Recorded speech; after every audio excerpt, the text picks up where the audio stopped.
Wyoming Territory, March 1883. The wind howled like a wounded animal across the high plain, tearing through cottonwood branches and driving snow sideways in thick sheets. Somewhere between Rawlins and the foothills, where the land was all rock and sagebrush, a woman stumbled through the storm, her coat stiff with frost, her eyes wide and wild. Her name was Adaline North. She was 9 months pregnant, and she had been left to die. Her boots sank deep into the snow with every step, her breath wheezing from her chest. One hand clutched her swollen belly, the other held the edge of a shredded blanket she'd wrapped around her shoulders. She could not see the trail anymore. There was no trail. Adaline had not spoken out loud since early that morning when the man who was supposed to protect her had thrown her out of the wagon. He had said he was done with her, done with the baby, and that she could find her own way. She had not cried. There had been no time for crying. Hours passed. Or maybe minutes. She could not tell anymore. Then, just as her knees buckled and she dropped to the snow, she heard a sound. Hoofbeats. A horse. She turned her head, vision blurred, and saw a tall man break through the white sheet of snow, pulling his horse to a stop beside her. He dismounted fast. His coat was soaked, face raw from the wind, but his eyes locked onto hers with sharp focus. "Ma'am?" His voice was deep, steady. "Can you hear me?" Adaline tried to speak, but nothing came out. He crouched beside her, hands gentle as he touched her arm. "You are freezing. We need to get you warm. Can you stand?" She shook her head. "I will carry you." He lifted her carefully, one arm under her legs, the other around her back. She was light as a sack of flour. She felt herself pressed to his chest, cradled close, and then he was moving fast through the snow toward his horse. He got her up in the saddle first, wrapping her tight in his coat. Then he climbed up behind her, one arm braced around her to keep her steady. The horse turned toward the mountains, toward shelter. Her head dropped against his shoulder. "My name's Yates Alder," he said, voice low near her ear. "You just hold on." She passed out before they reached his cabin. The storm raged all through the night. Yates had tucked her into the warmest bed in his small log cabin, fed the fire until the whole place glowed, and wiped the ice from her cheeks with a cloth. He had never seen a woman so close to breaking. When she woke, it was morning. The storm had passed. She blinked up at the heavy beams above her and turned her head toward the fire crackling steady in the hearth. Yates sat nearby, sharpening a blade with slow, easy strokes. He glanced up when he saw her eyes open. "You are safe," he said. Adaline tried to sit up. Her body ached. It felt like every part of her had been torn down and rebuilt. "You should not move too fast," Yates added, setting the knife down and walking over. "You were near frozen when I found you." Adaline stared at him, her voice rough. "Why did you stop?" He frowned, confused. "You were lying in the snow. I could not leave you." She swallowed hard. Most men would. Yates sat on the edge of the cot, careful not to crowd her. "Then most men are not worth remembering." Silence stretched between them. Adaline looked down at her hands resting on the curve of her belly. "I am due any day." "I figured," he said softly. "Do you have family?" "No," she shook her head. "He left me. I have no one." Her voice cracked on the last word. Yates looked at her, quiet for a long moment, then reached for a folded blanket and tucked it around her shoulders. "You do now," he said. Days passed. Yates kept the fire going, cooked what he could: salt pork, beans, eggs when his hens would lay, and made sure Adaline had every comfort he could offer. She did not ask questions, and neither did he. But each night they talked a little more. She would sit near the fire, her hands folded over her belly, and he would tell her about the land he worked, the cattle he had lost in last year's blizzard, the brother who had died in the war. And she told him about the small farm she had tried to build with a man who promised her everything, then vanished when the baby came close. About the long journey west she had made alone. About how she had never been afraid to work, but she had never expected to do it all with a child growing inside her. "You are strong," Yates said one night. "Stronger than most men I have known." Adaline blinked, startled by the softness in his voice. He looked down at his hands.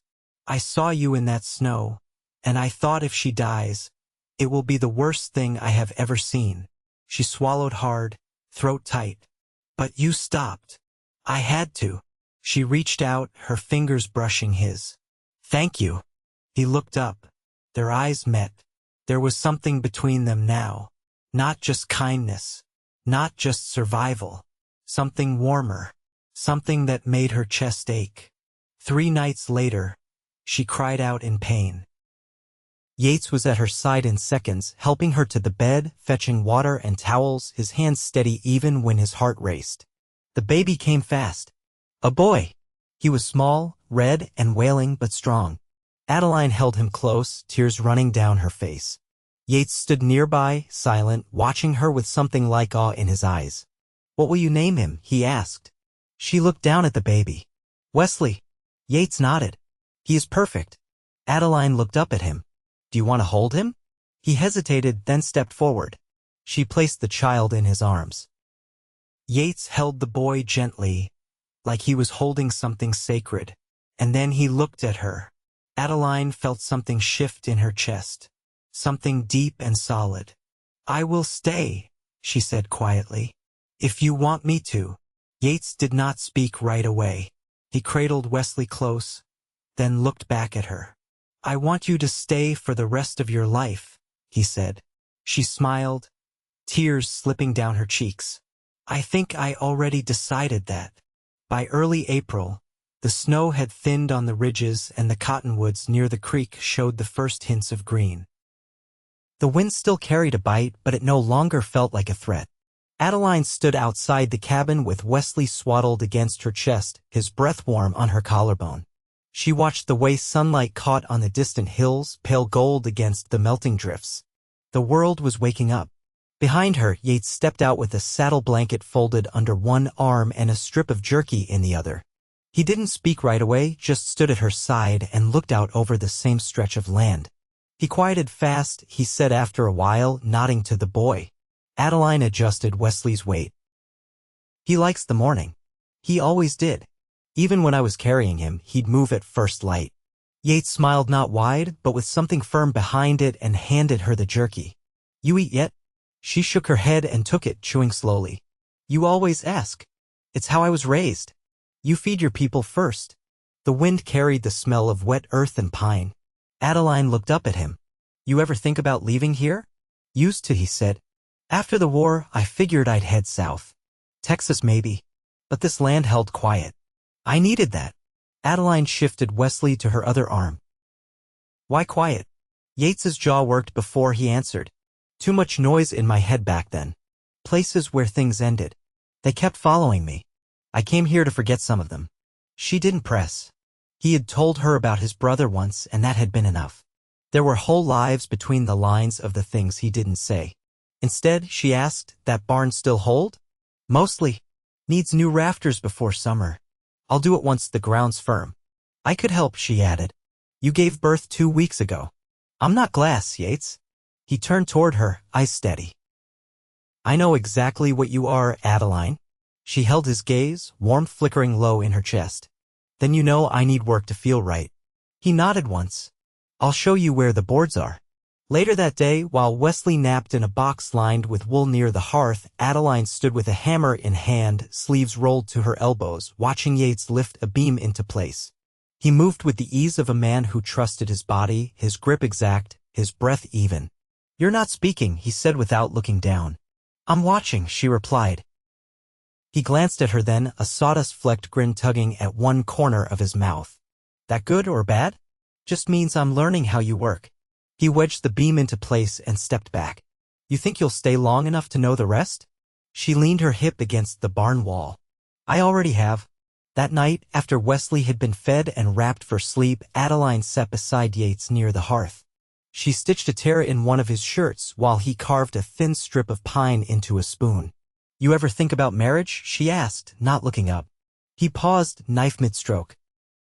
Not in years. Why not? He set the wood aside.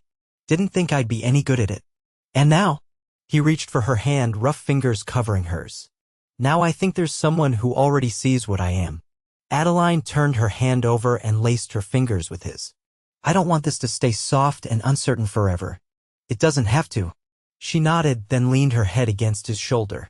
I want Wesley to grow up with steady things. not promises that break when the weather turns. You'll have steady, Yates said. You'll have me. In the quiet that followed, Adaline felt the shape of it settle deep in her bones, not survival, not rescue, but a life forming, piece by piece, beside a man who had chosen her the minute he saw her in the snow. By mid-May, the grass stretched tall and thick across the flat behind the cabin, and the creek ran high with meltwater. A pair of red-winged blackbirds had nested near the cottonwoods, their calls bright in the morning hush. Adaline stood over the washing tub, sleeves damp to the elbows, while Wesley dozed in a cradle Yates had built from pine and rawhide strips. The scent of soaproot and wet linen drifted up on the breeze. Yates was mending a fence post down by the west slope, his shape a steady rhythm against the sky.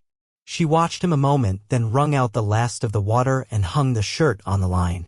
Her hands knew the work now, knew the weight of a day measured by what could be made clean, repaired, or fed. Inside, she laid Wesley in his cot and checked the stovepipe before starting the bread. Between the flouring and the kneading, she found herself humming nothing shaped, just sound rising from her chest without effort. Later, Yates came in with his hat tucked under one arm and mud streaked across his boots. "Fence is near gone at the low bend," he said. "Cat'll slip through if I don't get to it tomorrow." Adaline handed him a cup of coffee, still warm on the stove. "I can ride out with you. I'll bring a blanket for Wes." He took the cup, but his brow drew. "That slope's rough. If he gets cold, he won't. I'll keep him wrapped tight." Yates looked toward the cot, then back at her. "You sure?" She reached for a tin of salt. "I wouldn't say it if I wasn't." He nodded once and drank. That evening they sat on the porch while dusk settled over the hills. Wesley lay curled in a basket between them, his fingers twitching in sleep. The light soaked everything in gold, and the smell of baking bread still clung to their clothes. Yates leaned back, gaze fixed on the horizon. "You ever miss where you came from?" Adaline rested her chin on her hand. "Sometimes. But it was never mine, not really." He waited.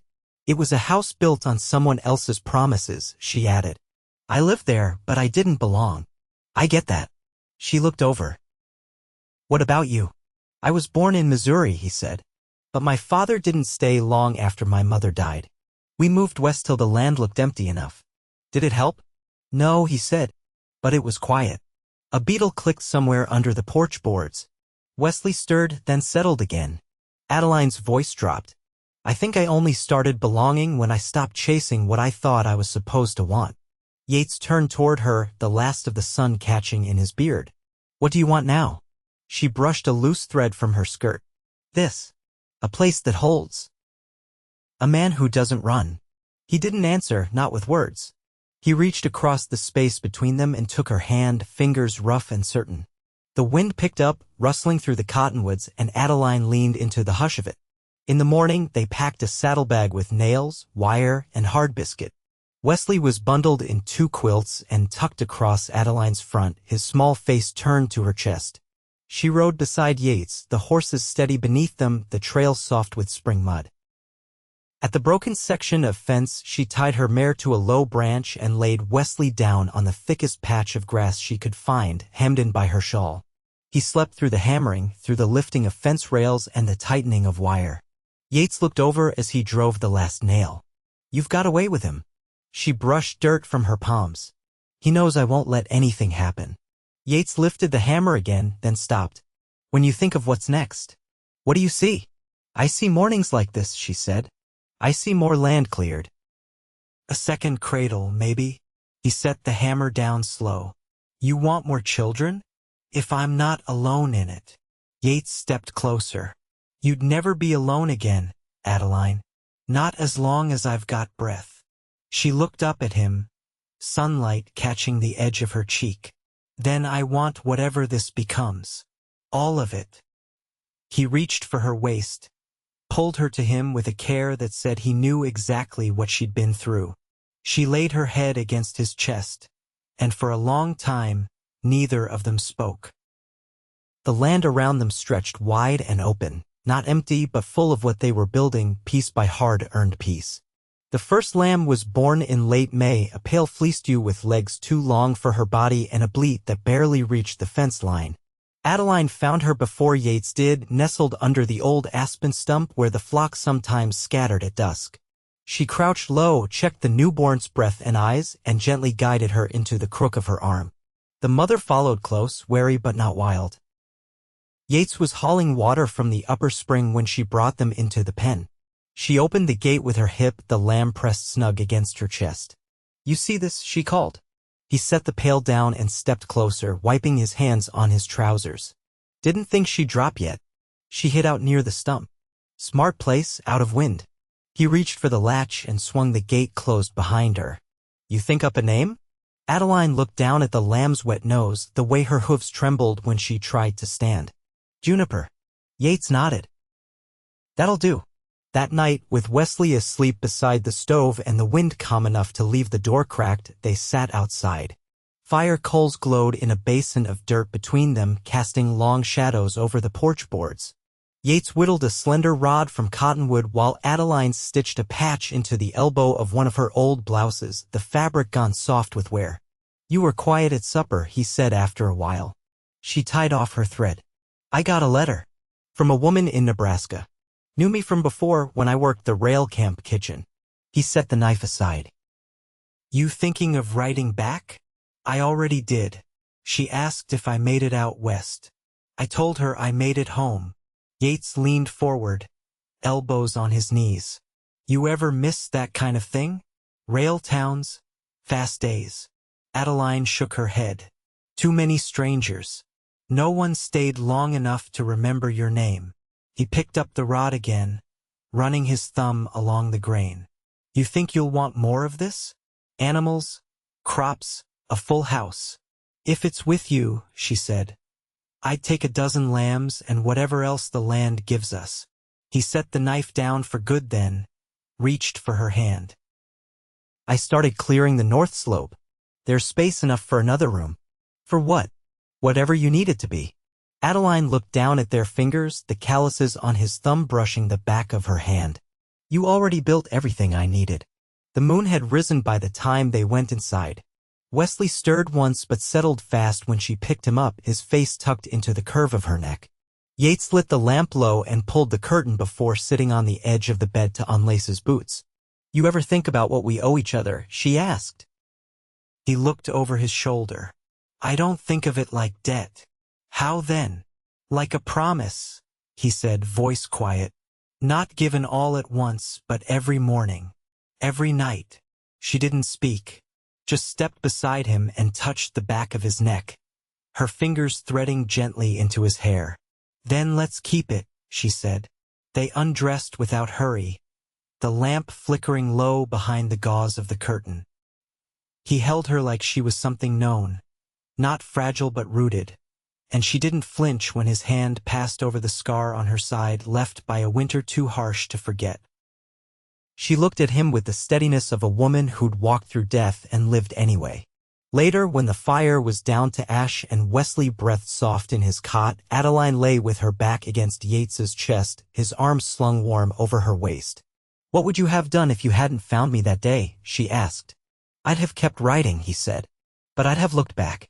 She turned to face him, her voice barely more than breath. "And if I died?" He didn't answer right away. "Then, I'd have buried you on high ground. And I'd have come back every spring." She pressed her face to his collarbone, holding on to the weight of him. "But you didn't die," he said. "You lived." "I did. And now you're mine," he said, not possessive, just certain. She kissed his chest. "And you're mine." Their hands found each other again in the dark, not searching, just resting. Their life had no edges anymore, just the long, quiet stretch of days ahead and the knowledge that neither of them would ever be left behind again. By early June, the soil along the creek had dried enough for planting. Adaline knelt in the garden Yates had turned with a borrowed plow and a mule from the neighbor down valley. Her hands worked steady through the loam, tucking seeds into the earth, beans, turnip, a small patch of squash she hoped would take. Wesley lay in a cradle of woven willow beside her, shaded by a canvas stretched across two stakes. He fussed now and then but mostly watched her, his eyes calm and curious. Yates was building a chicken run on the south side of the cabin, his hammer ringing clear against the posts. Neither spoke much in the mornings. Now there was too much to do and not all of it needed words. They moved like folks who'd lived beside each other for years, not months. When the sun crested, she stood and wiped her palms on her apron. "You ever think about putting in a root cellar?" she asked, brushing dust from her skirt. Yates paused, leaning on the post he'd just braced. "Thought about it yesterday. Ground's soft enough now. If we start next week, we can have it ready before the first frost. I'll draw up the shelves. I know how I want it laid out." He gave a single nod, then turned back to his work. That evening, after Wesley had been nursed and laid down in his cot, Yates came in carrying a wooden box with rusted iron hinges. "Found this in the loft. Belonged to my mother, I think." Adaline sat at the table mending a bonnet tie. "What's in it?" He set it down between them and opened the lid.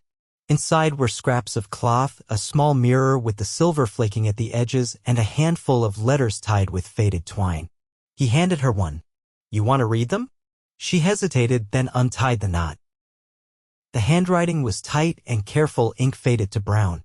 "These are from her sister," she said after reading a few lines. "She wrote from Kansas. Said the locusts took everything that year." Yates leaned in. "I didn't know she had family out there." "She did," Adaline said. "They wrote about hard winters and a neighbor who lost his barn to lightning. Your mother replied with recipes and what seeds took best in dry ground." She smiled, soft and sudden.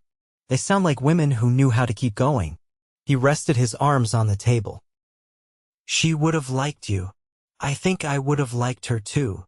The lamp flickered low as they read through the rest. Some were torn at the edges, others smudged from handling. When they finished, Yates closed the box and pushed it aside. "You ever think about what we're making here?" he asked. "I think about it every morning." He reached across the table, took her hand beneath the frayed cuff. "Then tell me what you see." "I see a boy who'll grow up knowing what steady love looks like. I see a house with more rooms than we need, and shelves full of jars we'll put up together." Yates traced his thumb along her knuckles. "I want that too." She met his gaze. "Then let's make it.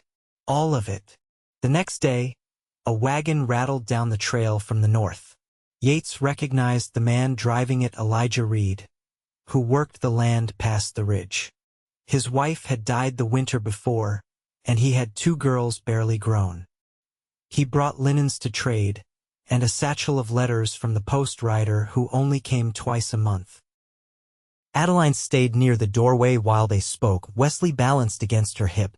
Elijah was polite but tired, his beard gone mostly gray and his shoulders drawn forward like he'd been carrying silence too long. "You ever want help, you can send word south," Yates said as the man climbed back on the seat. Elijah nodded, tipping his hat to Adaline. "You've got a fine place here." She shifted Wesley higher. "It's a good place to raise something that matters." That night, after supper, she brought out the letters Elijah had left. One was from the woman in Nebraska again, offering to send a small loom if Adaline could use it. Another was from a midwife who'd remembered her from the rail camp, just a note saying she hoped Adaline had found a place to rest. She folded the paper and looked up at Yates. "I don't need the loom, but I'll write her back." "What will you say?" "That I did more than rest. I found something worth waking for." He stepped behind her, wrapped his arms around her waist. "So did I." The days lengthened as June deepened. The garden began to green with sprouts, the lambs grew strong, and the barn that once leaned crooked now stood straight with new rafters and a door that closed tight. They built the root cellar in 4 days, working in shifts so one of them was always near Wesley. Yates dug the pit, and Adaline lined the walls with stone and packed the floor with sand. When it was done, they stood at the edge of it and looked down.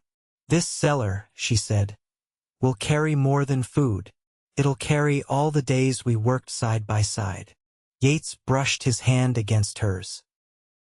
"And every one I'll be grateful for." That night, they lay in bed with the windows open to the sound of frogs in the creek and the rustle of branches above. Wesley slept in his cot, arms flung wide. "I want a second child," Adaline said into the dark. "Not now. But someday." Yates turned toward her. "Then we'll make room. I want them to grow up knowing they were wanted. All the way through." "They will," he said. "Because they will be."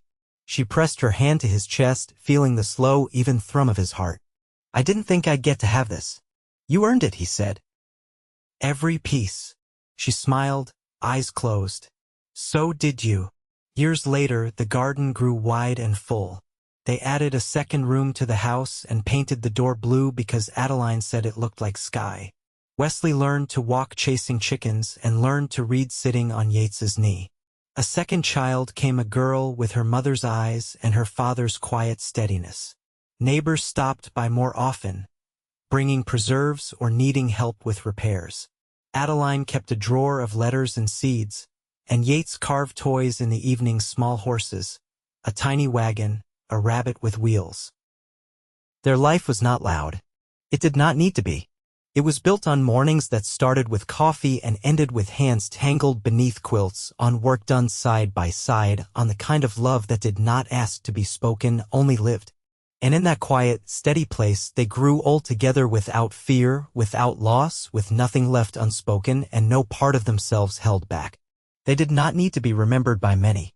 They remembered each other, and that was enough.